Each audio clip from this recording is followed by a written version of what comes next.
കശ്മീർ വിഷയത്തിൽ വീണ്ടും പാകിസ്ഥാൻ അനുകൂലമായ നിലപാടുമായി ചൈന രംഗത്ത്. ബീജിംഗിൽ പുറത്തിറക്കിയ ചൈന പാകിസ്ഥാൻ സംയുക്ത പ്രസ്താവനയിലാണ് കശ്മീർ വിഷയം UN സുരക്ഷാ കൗൺസിൽ പ്രമേയങ്ങൾ അനുസരിച്ച് പരിഹരിക്കണമെന്ന വിഘടനവാദ നിലപാട് ചൈന ആവർത്തിച്ചത്. എന്നാൽ ജമ്മു കാശ്മീർ ഭാരതത്തിന്റെ അവിഭാജ്യ ഘടകമാണെന്നും ഇതിൽ ബാഹ്യശക്തികളുടെ ഇടപെടൽ അനുവദിക്കില്ല എന്നും ഭാരതം ശക്തമായ ഭാഷയിൽ മറുപടി നൽകിയിട്ടുണ്ട്. ചൈനീസ് പ്രസിഡന്റ് ഷീ ജിൻപിങ്ങും പാക് പ്രധാനമന്ത്രി ഷഹബാസ് ഷെരീഫും തമ്മിൽ നടത്തിയ കൂടിക്കാഴ്ചയ്ക്ക് പിന്നാലെയാണ് ഭാരതത്തെ പ്രകോപിപ്പിക്കുന്ന സംയുക്ത പ്രസ്താവന പുറത്തുവന്നിരിക്കുന്നത്. കശ്മീരിലെ നിലവിലെ സാഹചര്യങ്ങളെക്കുറിച്ച് പാകിസ്ഥാൻ ചൈനയെ ധരിപ്പിച്ചതായും കശ്മീർ എന്നത് ചരിത്രപരമായ ഒരു തർക്കമാണെന്നുമാണ് ചൈനീസ് നിലപാട്. UN ചാർട്ടർ, സുരക്ഷാ കൗൺസിൽ പ്രമേയങ്ങൾ, ഉഭയകക്ഷി കരാറുകൾ എന്നിവ മുൻനിർത്തി സമാധാനപരമായ പ്രശ്നം പരിഹരിക്കണമെന്നും ചൈന പ്രസ്താവനയിൽ പറയുന്നു.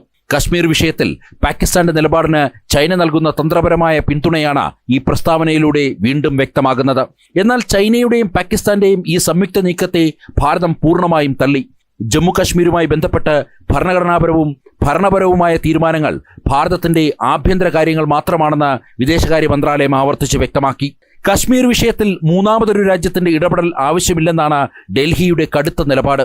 കശ്മീരിന് പുറമെ ഭീകരവാദ വിരുദ്ധ പോരാട്ടം, പ്രാദേശിക സുരക്ഷ, ആർട്ടിഫിഷ്യൽ ഇന്റലിജൻസ്, അതിർത്തി കടന്നുള്ള ജലവിഭവ സഹകരണം എന്നീ മേഖലകളിലും തന്ത്രപരമായ പങ്കാളിത്തം വിപുലീകരിക്കാൻ ചൈനയും പാകിസ്ഥാനും തീരുമാനിച്ചു. ഇന്ത്യയെ പ്രതിരോധത്തിലാക്കാൻ ഇരു രാജ്യങ്ങളും കൈകോർക്കുമ്പോഴും അതിർത്തി സുരക്ഷയിലും നയതന്ത്രത്തിലും വിട്ടുവീഴ്ചയില്ലാത്ത നിലപാടിലാണ് ഭാരതം മുന്നോട്ടു പോകുന്നത്. ജനം, ഡൽഹി.